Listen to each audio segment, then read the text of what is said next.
Ladies and gentleman, ನೆಲಜಲ ಭಾಷೆಗಾಗಿ ಪ್ರಾಮಾಣಿಕ ಪತ್ರಿಕೋದ್ಯಮ. ನೀವು ನೋಡ್ತಾ ಇದ್ದೀರಾ ಫೋಕಸ್ ಟಿವಿ. ಪ್ರತಿದಿನದ ಪ್ರಚಲಿತ ವಿದ್ಯಮಾನಗಳ ಕುರಿತಂತೆ ಅದರ ಒಳಹೊರಗಿನ ಒಳನೋಟಗಳನ್ನು ನಿಮ್ಮೆದುರು ತೆರೆದಿಡುವ ವಿಶೇಷ ಕಾರ್ಯಕ್ರಮವೇ ಎಕ್ಸ್ಪ್ಲೇನರ್. ನಾನು ಹಬೀಬ್ ದನ್.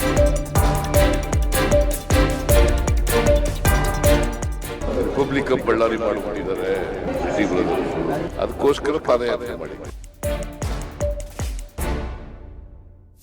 ಸಮಾವೇಶದ ನಂತರ ಒಂದು ಪಾದಯಾತ್ರೆ. ರಾಜಕೀಯವಾಗಿ ಮಾಡಕ್ ಹೋದ್ರೆ ನೀವು 4 ಜನ ಅಷ್ಟೇ ಪಾದಯಾತ್ರೆ ಮಾಡಬೇಕು. ಬಳ್ಳಾರಿಯಲ್ಲೇ ನಾವು ದೊಡ್ಡ ಹೋರಾಟವನ್ನು 17ನೇ ತಾರೀಕು ಮಾಡುವಂತ ತೀರ್ಮಾನವನ್ನ ನಮ್ಮ ಕೋರ್ ಕಮಿಟಿ ತೆಗೆದುಕೊಂಡಿದೆ.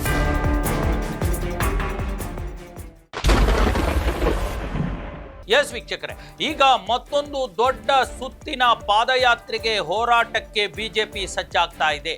ರಾಜ್ಯ ಸರ್ಕಾರ ಆ ಹೋರಾಟದ ಒಂದು ಕಿಚ್ಚಿಗೆ ಈಗಾಗಲೇ ಸುಟ್ಟು ಹೋಗ್ಲಿಕ್ಕೆ ರಾಜ್ಯ ಕಾಂಗ್ರೆಸ್ ಸರ್ಕಾರ ರೆಡಿಯಾಗಿದೆಯಾ ಅನ್ನುವಂಥ ಮಾತು ಕೂಡ, ಚರ್ಚೆ ಕೂಡ ಈಗ ರೆಡಿಯಾಗಿರ್ತಕ್ಕಂಥದ್ದು. ನೋಡಿ, ಈಗ ಬಳ್ಳಾರಿ ಗಲಾಟೆ ಏನಾಗಿದೆ, ಬಳ್ಳಾರಿ ಗಲಾಟೆ ಅದು ಯಾವ ರೀತಿ ರಾಜಕಾರಣವನ್ನ ಪಡೆದುಕೊಂಡಿದೆ, ರಾಜಕೀಯ ತಂತ್ರಗಾರಿಕೆಯನ್ನ ಅಲ್ಲಿ ಹೇರಲಾಗ್ತಾ ಇದೆ ಅನ್ನುವಂಥದ್ದು ನಾವೆಲ್ಲ ನೋಡ್ತಾ ಬರ್ತಾ ಇದ್ದೀವಿ.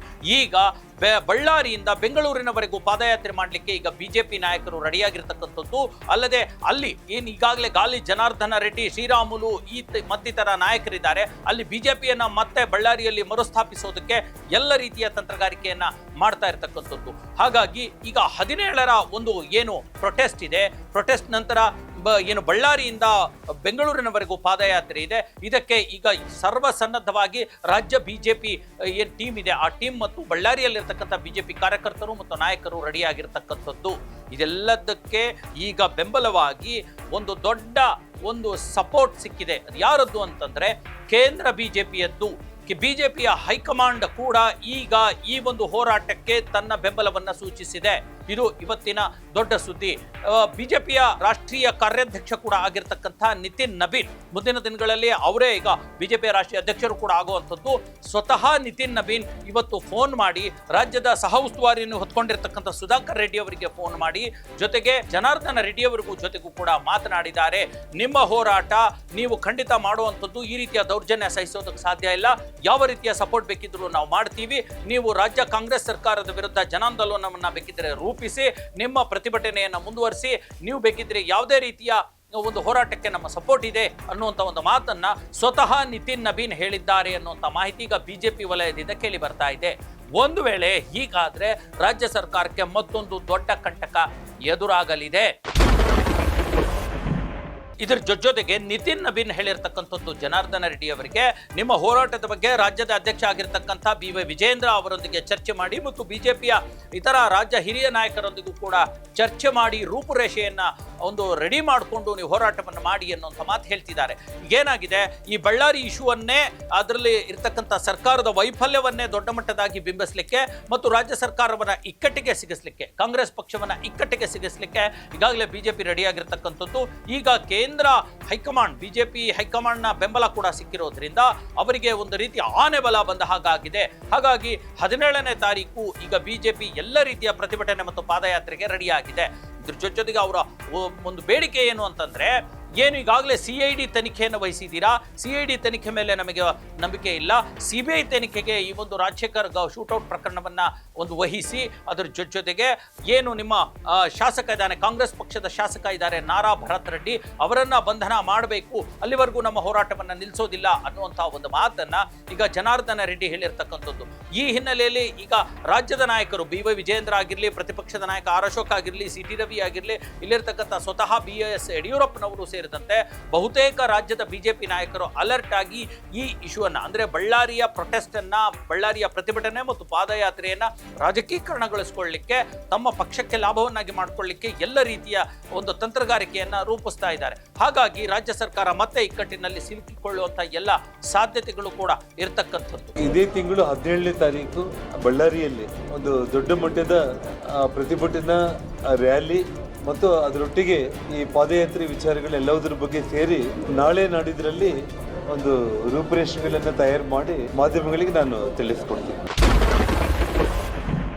ಎಸ್ ವೀಕ್ಷಕರೇ, ಈ ಕುರಿತಂತೆ ಈಗಾಗಲೇ ಸಿಎಂ ಸಿದ್ದರಾಮಯ್ಯ ತಮ್ಮ ಪ್ರತಿಕ್ರಿಯೆಯನ್ನ ಕೊಟ್ಟಿದ್ದಾರೆ. ನಾವು ಯಾವಾಗ ಬಳ್ಳಾರಿ ಚಲೋ ಅಂತಂದು ಹೇಳಿ ಮಾಡಿದ್ವಿ, ಅದು ರಿಪಬ್ಲಿಕ್ ಆಫ್ ಬಳ್ಳಾರಿಯನ್ನ ತೊಡೆದು ಹಾಕ್ಲಿಕ್ಕೆ ನಾವು ಮಾಡಿರ್ತಕ್ಕಂಥದ್ದು. ಸ್ವತಃ ನ್ಯಾಯಮೂರ್ತಿ ಸಂತೋಷ್ ಹೆಗಡೆ ಅವರು ಅಲ್ಲಿ ನಡೀತಾ ಇರತಕ್ಕಂಥ ಒಂದು ಗಣಿ ಅಕ್ರಮದ ಕುರಿತಂತೆ ಅವರು ವರದಿಯನ್ನು ಕೊಟ್ಟಿದ್ರು. ಲಕ್ಷಾಂತರ ರೂಪಾಯಿ ಲೂಟಿ ಆಗ್ತಾ ಇತ್ತು. ಹಾಗಾಗಿ ಅಲ್ಲಿ ಒಂದು ರೀತಿಯ ದುರಾಡಳಿತ ನಡೀತಾ ಇತ್ತು. ಹಾಗಾಗಿ ನಾವು ಅದನ್ನು ಮುಕ್ತಿ ಮಾಡಲಿಕ್ಕೆ ಹೊರಟಿದ್ವಿ. ಇಲ್ಲಿ ಏನು ಆ ಥರದ್ದಿಲ್ವಲ್ಲ. ಬಳ್ಳಾರಿನಲ್ಲಿ ಈಗ ನಾವು ಕ್ರಮಗಳನ್ನು ಕೈಗೊಂಡಿದ್ದೀವಿ, ಬಂಧಿಸಿದ್ದೀವಿ. ಕೋರ್ಟ್ ಅವರಿಗೆ ಕೆಲವು ಜನಕ್ಕೆ ಬೇಲ್ ಕೂಡ ಕೊಟ್ಟಿದೆ. CID ತನಿಖೆಯನ್ನ ಫಾರ್ಮ್ ಮಾಡಿದ್ದೀವಿ. ಇವೆಲ್ಲವೂ ಇದ್ದಾಗ ಯಾರ ವಿರುದ್ಧ ಮಾಡ್ತಾ ಇದ್ದಾರೆ ಅಂದ್ರೆ ಸಿದ್ದರಾಮಯ್ಯನವರು ಹೇಳ್ತಿದ್ದಾರೆ. ಸಿದ್ದರಾಮಯ್ಯನವರು ಹೇಳೋ ಪ್ರಕಾರ ಅವ್ರು ಹೇಳಿದ್ದು ತಮ್ಮ ಅಸ್ತಿತ್ವವನ್ನು ಸಾಬೀತುಪಡಿಸ್ಕೊಳ್ಳಿಕ್ಕೆ ಜನಾರ್ದನ್ ರೆಡ್ಡಿ ಮುಂದಾಗಿದ್ದಾರೆ. ಈಗ ಅಲ್ಲಿ ಜನಾರ್ದನ್ ರೆಡ್ಡಿ ಅವರ ಪತ್ನಿ ಅರುಣಾ ರೆಡ್ಡಿ ಅವರಿಗೆ ಬಳ್ಳಾರಿ ನಗರದಲ್ಲೇ ಸೋಲಾಗಿದೆ. ಸೋಮಶೇಖರ್ ರೆಡ್ಡಿ ಸೋತಿದ್ದಾರೆ, ಕರುಣಾಕರ್ ರೆಡ್ಡಿ ಸೋತೋಗ್ಬಿಟ್ಟಿದ್ದಾರೆ, ಶ್ರೀರಾಮುಲು ಕೂಡ ಸೋತೋಗ್ಬಿಟ್ಟಿದ್ದಾರೆ. ಹೀಗಾಗಿ ಅಲ್ಲಿ ಸೋತ್ಬಿಟ್ಟಿದ್ದಾರೆ. ಬಿಜೆಪಿ ಪಕ್ಷಕ್ಕೆ ಅಸ್ತಿತ್ವನೇ ಇಲ್ಲ. ಹಾಗಾಗಿ ಈ ಇಶ್ಯೂವನ್ನ ದೊಡ್ಡದು ಮಾಡಿ ಸುಮ್ಮನೆ ಅನಗತ್ಯವಾಗಿ ಅವರು ಪ್ರೊಟೆಸ್ಟ್ ಮಾಡ್ತಾ ಇದ್ದಾರೆ. ನಾವು ಸರ್ಕಾರದಿಂದ ಏನು ಕ್ರಮ ತಗೋಬೇಕು ಅದು ತಗೊಂಡಿದ್ದೀವಿ, ಅದರಲ್ಲಿ ಪಾದಯಾತ್ರೆ ಮಾಡುವಂತ ಅವಶ್ಯಕತೆ ಏನಿದೆ ಅನ್ನುವಂಥ ಒಂದು ಮಾತನ್ನ ಹೇಳ್ತಿದ್ದಾರೆ. ಜೊತೆಗೆ ಒಂದು ಮಾತು ಹೇಳಿದ್ದು, ಇವರು ಪಾದಯಾತ್ರೆ ಮಾಡಿದ್ರೆ ಇವರು ಬಣ್ಣಗಳೇನು ಅನ್ನುವಂಥದ್ದು ರಾಜ್ಯದ ಜನಗೆ ಗೊತ್ತು. ರಾಜ್ಯದ ಜನ ಇವರನ್ನ ಸಪೋರ್ಟ್ ಮಾಡೋದಿಲ್ಲ ಅನ್ನುವಂಥ ಒಂದು ಮಾತನ್ನು ಕೂಡ ಈಗ ಸಿದ್ದರಾಮಯ್ಯ ಹೇಳಿರ್ತಕ್ಕಂಥದ್ದು. ಈ ಎಲ್ಲ ಏಟು ಎದುರೇಟಿನ ನಡುವೆ ಈಗ ಬಳ್ಳಾರಿ ಪಾದಯಾತ್ರೆ ದೊಡ್ಡ ಮಹತ್ವವನ್ನು ಪಡೆದುಕೊಂಡಿರ್ತಕ್ಕಂಥದ್ದು. ಹಾಗಾಗಿ ಈ ಒಂದು ಹಂತದಲ್ಲಿ ಯಾವ ತೀರ್ಮಾನ ಸರ್ಕಾರ ತೆಗೆದುಕೊಳ್ಳುತ್ತೆ ಅನ್ನುವಂಥದ್ದು ಕೂಡ ದೊಡ್ಡ ಮಟ್ಟದಲ್ಲಿ ಚರ್ಚೆಗೆ ಗ್ರಾಸವಾಗಿದೆ. ಲೋಕಾಯುಕ್ತ ಅವತ್ತು ಸಂತೋಷ್ ಹೆಗ್ಡೆ ಅವರು ರಿಪೋರ್ಟ್ ಕೊಟ್ಟಿದ್ರು. ಏನು ಬಳ್ಳಾರಿಯನ್ನ ರಿಪಬ್ಲಿಕ್ ಆಫ್ ಬಳ್ಳಾರಿ ಮಾಡಿಬಿಟ್ಟಿದ್ದಾರೆ ರೆಡ್ಡಿ ಬ್ರದರ್ಸ್, ಮತ್ತೆ ಇಲ್ಲೀಗಲ್ ಮೈನಿಂಗ್ ಎಲ್ಲ ಮಾಡ್ತಾ ಇದ್ದಾರೆ ಅಂತೇಳಿ ರಿಪೋರ್ಟ್ ಕೊಟ್ಟಿದ್ರು. ನಾನು ಅದನ್ನು ಚರ್ಚೆ ಮಾಡಿದಾಗ ಅಸೆಂಬ್ಲಿನಲ್ಲಿ ರೆಡ್ಡಿ ಬ್ರದರ್ಸು ನನ್ನ ಮೇಲೆ ಮೈ ಮೇಲೆ ಬಿದ್ದರು, ಯಡಿಯೂರಪ್ಪ ಮೈ ಮೇಲೆ ಬಿದ್ದರು. ಅದಕ್ಕೋಸ್ಕರ ಪಾದಯಾತ್ರೆ ಮಾಡಿದ್ದೆ. ಎಸ್ ವೀಕ್ಷಕರೇ, ಇದಷ್ಟೇ ಅಲ್ಲದೆ ಈಗಾಗಲೇ ಬಳ್ಳಾರಿಯಲ್ಲೇ ಎರಡು ರೀತಿಯ ಮಾತುಗಳು ಕೂಡ ಕೇಳಿ ಬರ್ತಾ ಇದೆ. ಪ್ರತಿಭಟನೆನೋ ಪಾದಯಾತ್ರೆನೋ ಅನ್ನುವಂಥದ್ದು. ಪ್ರತಿಭಟನೆಗೆ ಎಲ್ಲಾ ಬಿಜೆಪಿ ನಾಯಕರು ಕೂಡ ಒಕ್ಕಲಿನ ಬೆಂಬಲ ನೀಡಿದ್ರೆ, ಪಾದಯಾತ್ರೆಗೆ ಅಲ್ಲಿ ಎರಡು ರೀತಿಯ ಅಭಿಪ್ರಾಯಗಳು ಕೇಳಿ ಬರ್ತಾ ಇದೆ. ಸ್ವತಃ ಶ್ರೀರಾಮುಲು, ಬಿಜೆಪಿಯ ಪ್ರಮುಖ ನಾಯಕ ಆಗಿರ್ತಕ್ಕಂಥ ಶ್ರೀರಾಮುಲು ಅಷ್ಟು ಒಲ್ಲದ ಮನಸ್ಸಿನಿಂದ ತಮ್ಮ ಅಭಿಪ್ರಾಯ ವ್ಯಕ್ತಪಡಿಸ್ತಿದ್ದಾರೆ ಪಾದಯಾತ್ರೆಗೆ ಅನ್ನುವಂಥ ಒಂದು ಮಾತು ಕೂಡ ಕೇಳಿ ಬರ್ತಾ ಇದೆ. ಹಾಗಾಗಿ ಬಿಜೆಪಿ ನಿಜವಾಗ್ಲೂ ಅಲ್ಲಿ ಬಳ್ಳಾರಿನಲ್ಲಿ ಬರೀ ಪ್ರತಿಭಟನೆ ಮಾಡಿ ಬಳ್ಳಾರಿನಲ್ಲಿ ಕೈ ಬಿಡುತ್ತಾ ಅಥವಾ ಪಾದಯಾತ್ರೆ ಮಾಡುತ್ತಾ ಅನ್ನುವಂಥದ್ದು ಕೂಡ ಇಲ್ಲಿ ಪ್ರಶ್ನೆಗೆ ಉತ್ತರ ಸಿಗಬೇಕಿದೆ. ಇದರ ಜೊತೆಗೆ ಈಗಾಗಲೇ ಈ ಒಂದು ಪಾದಯಾತ್ರೆ ಅಥವಾ ಪ್ರತಿಭಟನೆಗೆ ಹೆದರಿ ರಾಜ್ಯ ಸರ್ಕಾರ CID ತನಿಖೆಯ ಬದಲು CBI ತನಿಖೆಗೆ ವಹಿಸುತ್ತಾ ಅಥವಾ ತಮ್ಮ ಕಾಂಗ್ರೆಸ್ ಶಾಸಕ ನಾರಾ ಭರತ್ ರೆಡ್ಡಿ ಅವರನ್ನ ಬಂಧಿಸುತ್ತಾ ಅನ್ನುವಂಥ ಪ್ರಶ್ನೆಗಳಿಗೂ ಕೂಡ ಉತ್ತರ ಸಿಗಬೇಕಿದೆ. ಕೆಲವೇ ದಿನಗಳಲ್ಲಿ ಉತ್ತರ ಸಿಗಲಿದೆ. ಎಸ್ ವೀಕ್ಷಕರೇ, ಇದಾಗಿತ್ತು ಇವತ್ತಿನ ಎಕ್ಸ್ಪ್ಲೇನರ್. ಮುಂದಿನ ಮತ್ತೊಂದು ವಿಚಾರದೊಂದಿಗೆ ನಿಮ್ಮ ಮುಂದೆ ಬರ್ತೀನಿ. ಅಲ್ಲಿವರೆಗೂ ನೋಡ್ತಾ ಇರಿ ನೆಲ ಜಲ ಭಾಷೆಗಾಗಿ ಪ್ರಾಮಾಣಿಕ ಪತ್ರಿಕೋದ್ಯಮ, ನಿಮ್ಮ ಫೋಕಸ್ TV.